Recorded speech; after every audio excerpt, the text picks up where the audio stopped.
Hey guys, Joe Madden of Pick Dogs here today for December 8th. It's Wednesday. I'm joined by Ashley and Goran. It's your free soccer show for today. Let's jump right into it, you guys. Also, red cards today. Mm. Uh, Red cards have kind of affected me. So you guys know I was starting to go on a rant yesterday. Those really screwed up two of my premium plays, and I'm also needing another goal in this Sevilla match. And they got a red card, and they so rare they get one of those. So, um, yeah, I'll go on around a little later. We'll try to get into the games. I'm trying to get myself under control here, right? I'm on this Bayern Munich match, and if you would have told me that Lewandowski, that there would be 3 Bayern Munich goals and he wouldn't be one of them, I would just be in shock. So you're about to just see me 2 pissed off days in a row, and you're about to see my temper come out really fucking bad here in a minute because I'm kind of over these Champions League matches going sideways on me. But so What about yourself, Goran? Yeah, I was gonna say it was far worse yesterday for Ashley, and she was in a far worse mood yesterday than she is today. But I have a feeling it's coming out soon. So yeah, I have this Sevilla Salzburg game waiting on for 2 more goals, but it doesn't look like there are gonna be 2 more goals. Even though Sevilla has a red card, but we'll see. We got about 15 minutes to go, so hoping for the good best. luck to you, because I only need one more, and I don't know. These assholes just look like I don't know. These are important matches, you guys. It's like these Champions League matches are huge deals. That's why you really don't expect teams that are typically not, getting red carded. So what the hell is going on the last couple of days? I have no idea, but I feel like flying to Europe and smacking some people around right now. Well, Yeah. Let's not do that, but let's get this show done, and hopefully there's no more red cards flying around this week, and everyone stays on your good side, Ashley, because I'm pretty sure they don't want to be on your bad side. You guys ready to jump into tomorrow's games? Yes, we are. Okay, you guys, I'll let you take it away.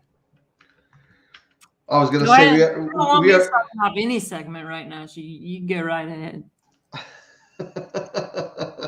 I was gonna say we are ready as much as we can be, since that's Europa League we are talking about, and I gotta say I'm not a fan of betting on the Europa League matches just because some weird stuff is happening in those games. Yep. You never know who's playing for it, who's not playing for it, but we got a few pretty big games for tomorrow to talk about. So let's jump into the biggest one for tomorrow, actually, Napoli and Leicester City.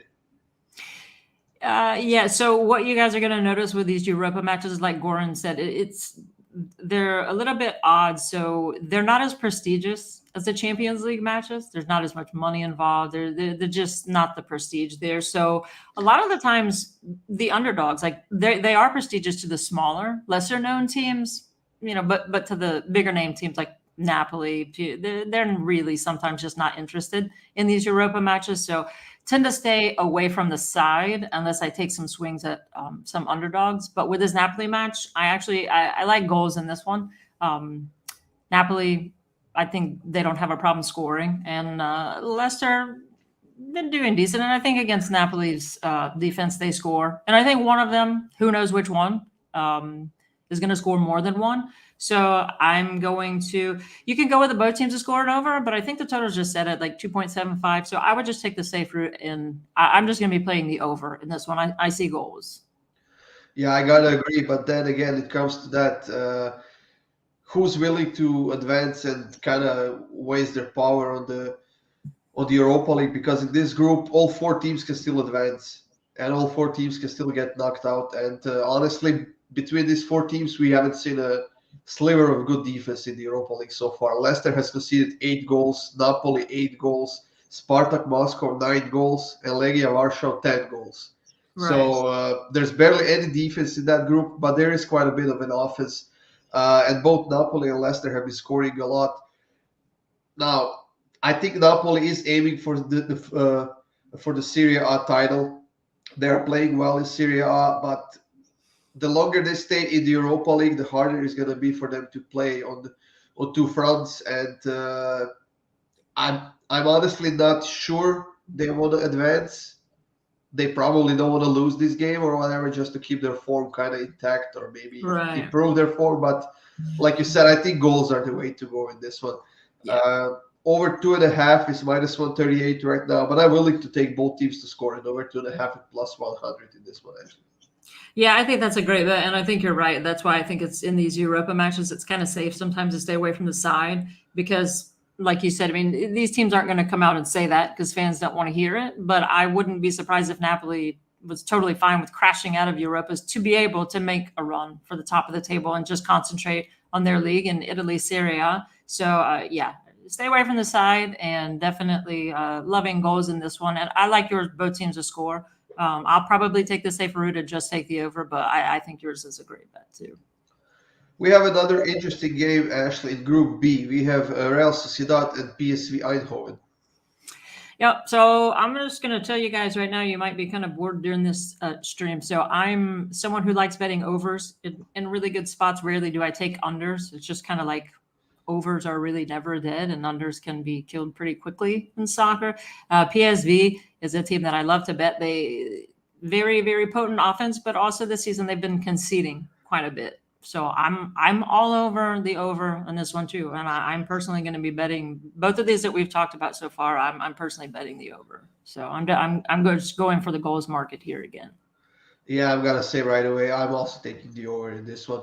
The first matchup between these two ended in a 2-2 draw back in round 1 of the Europa League, and Eindhoven is at the moment in second place, and they are advancing with a draw or with a win, which means that Real Sociedad needs a win here if they want to get through. And I think they do, because that is the trophy they would win more likely than the Spanish La Liga, which they're, I don't know, kind of sinking there right now, and they're not playing well. They have only one win in their last 5 games. They did this win. They can score a lot of goals, especially at home, and I think this is going to be a pretty open game, and I think we're going to start seeing goals early in this one. So over 2.5 at minus 138, that's another great price to take. Yeah, and it's a good one too. A lot of times, just historically in soccer, second half is the highest scoring half. So if you want to take a crack at over 1.5 to be scored in the second half, I think that's a decent look too. Now, Ashley, I know you mentioned that game, Fenerbahce and Eintracht Frankfurt in Group D. Yeah. So guess what I'm on this one? I'm gonna assume goals. Yep. I am. So Eintracht Frankfurt, yeah, Bundesliga side, I mean, somewhat up and down, but playing a little bit better. And they can score on Bundesliga teams. Don't think they have a problem scoring here. So on the over again. Yeah, you see, my problem with this one is right now that Eintracht has secured the next stage. They will be advancing, but Fenerbahce has no chance at advancing to the next stage of this competition. They will end in third place. They will go to the Conference League, which means there's nothing to play for in this game. Now, that could either make this game really boring or really exciting because there's no pressure on either team. But the price on the over right now in this game is, give me a second, it's minus 150. Honestly, that's the price I would not be willing to take alone, so I might take both teams to score it over 2.5 at minus 120. Yeah, I wouldn't pay that price either, and that's why you guys hear me talk a lot about Asian handicapping. So instead of an over 2.5, I would just aim for the over of 2.75. Then you're half your bets on the 2.5 and half is on 3. So if it lands at 3, you push half, you win half, and you get it at a much cheaper price. And I see what you're saying about, Eintracht not really having a push here. But what I love about Bundesliga teams is why I keep looking at this ticker, hoping in the last 10 minutes Lewandowski scores. There's no mercy with them, right? Yeah. If they're up 6-0, it really doesn't matter. They're going to keep their foot on your throat. So if you don't really, if you don't think that Fenerbahce can contribute to the total here, I would go with a Frankfurt to win and over 2.5. Now, another interesting game, Ashley, that might be Celtic and Real Betis playing in Scotland tomorrow as well. Yeah, I don't really know what to make of Real Betis. It's like they score every time unless I'm betting on them to score. So this one, I'll just kind of let you take this away. I just really don't have a feel for this one, even on the goals market on the total. I just have nothing to add to this one at all. Yeah, this is also another game where nothing is going to change. Like whatever it ends, whether Betis gets a win or loss, whatever, they are staying in second place. They will be advancing to the next stage. But between these two teams in 5 games, we saw 20 goals combined scored, and we saw 22 goals conceded. So if anything, I would be taking goals here just because I think Betis is playing quite well right now. They have beaten Barcelona on the road in La Liga this past weekend, but it's also minus 163 on the over. So you might give it a shot at both teams to score at over 2.5 at minus 125. Yeah, and you guys really do. If you have books that are only just stick with the straight 2.5, those overs can get really expensive. So I would shop around for sure. I mean, if you're a serious bettor, usually you're having more than one book anyway. But definitely try to find one where that allows you the Asian handicapping to adjust those totals, where the payout might be a little bit less, but you're not laying near as much juice. So if you're laying a minus 150 for an over 2.5, you're probably laying like minus 120 at worst for an over 2.75. So I would shop around for books to make sure you can do Asian handicapping, and it's very common in soccer betting, so it shouldn't be hard to find. Yeah. Okay, now we got a game in Group H between West Ham United and Dinamo Zagreb, the game that will decide if Dinamo is going to be advancing or if they are going to go to the Conference League, actually. Yeah, with Zagreb, they're typically a team that I like in the Croatian League to bet on, but to me, they've been a little bit disappointing this year. This is one, I think I'm actually going to approach this one from not a totals perspective. I'm looking at the corners market in this one. I think West Ham turning it up a little bit. I want to take them on the minus 1.5 corners, which just means that they'll have 2 more corners than Zagreb. I see them being the more attacking side here. So don't know if I'll bet it personally, but I'm going to dig deeper into the numbers there. I see West Ham being the more attacking side, which typically lends to more corners. Yeah, you know what?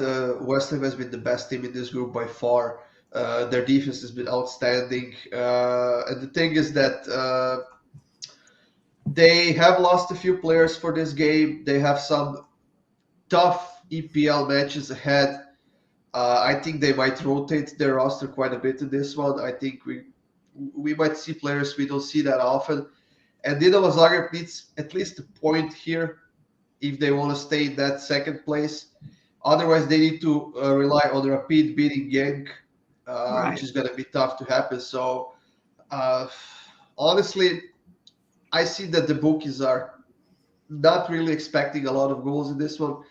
But you can never know with West Ham. And like you said, Dinamo has been a bit sloppy. They have been in their worst form in years. And they just got a lot of bad press in Croatia. And a lot of bad stuff is happening to them right now. So I think they got to go for it. I think they got to try to get one on the scoreboard on the road against West Ham. So my pick here will be both teams to score at minus 143.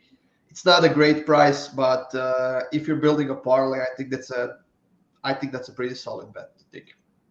Yeah, and if you kind of want to shoot for the both teams to score an over 2.5 also, I can see West Ham putting up 2. Like with Zagreb, I mean, in the Croatian League, whereas last season I was betting on them to win a lot. I'm still betting on them this year, but they're conceding a lot. So yeah, I like your both teams to score approach. I do think they score, but I don't think it ends in a draw. I think West Ham pulls this one out. So, is there any other games for tomorrow, Ashley, that you like to bet? So yeah, I'm interested in the over in the Lazio match also. The over of 2.75. That one's tomorrow, correct?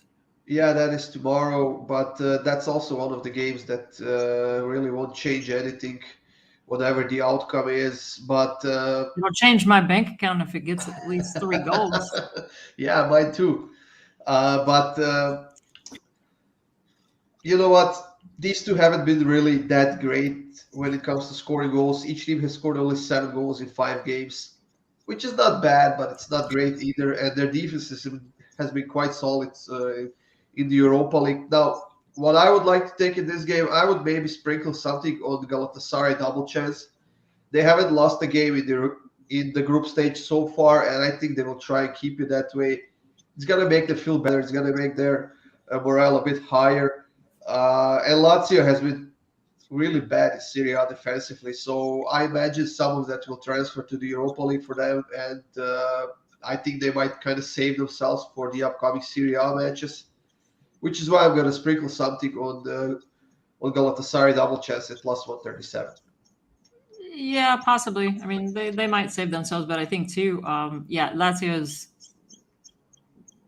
But what you're talking about is like when they're up against Serie A teams. That's not what they're facing here. So right, that's just not the quality of the side. So yeah, it might be one I stay away from. But I still think maybe Lazio let some of their frustrations out and not playing as tight of defenses as they're used to in their own league. So yeah, we'll see what's going to happen in this one. There are a few more other games, but there's nothing really like. There's Lyon and Rangers facing off, and Lyon has secured their spot if for the next stage. So I'm going to be avoiding that one. We haven't even taken a look at the Conference League, Ashley, and that's the league that all sorts of bad stuff happening there. So there are teams from all over Europe, and for some of them, most of them, a lot of people didn't even hear about. So I think that's about it for today. So we're going to have another great show tomorrow, a lot of great games for the weekend as well. So.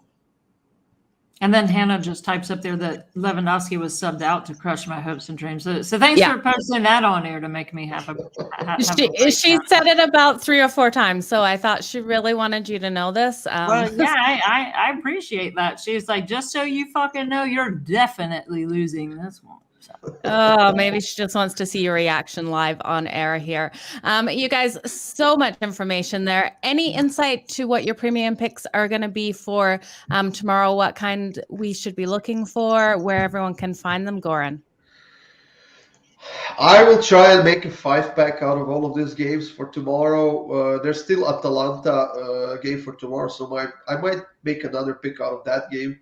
That one got postponed today because of heavy snowfall in Italy. So we'll see. There are a few games that I'm not willing to touch in the Europa League. But like I said, I'll try to get 5 picks out of it. Yeah, so 2 of my premiums actually today were on the Atalanta match. So those obviously will be shifted over to tomorrow. I'm really liking my place on that one. And just because I say like with the Europa matches, it's not that I don't like betting them. I just think that you guys should be careful like when you're taking a side. So there are some that I definitely like the goals market in. So I'd say with my two plays on Atalanta will be on tomorrow, and then I'll definitely add at least 1, maybe 2 more. So of the Europa matches, looking at totals. Absolutely. Well, if you guys are looking for Ashley and Goran's best picks, make sure you head over to pickdogs.com and join us back here live tomorrow at 4:30 Eastern for more free picks in their games for, I guess tomorrow's games will be for Friday. So join us here. You guys, best of luck in these games that are still going right now. Thanks for all the free information.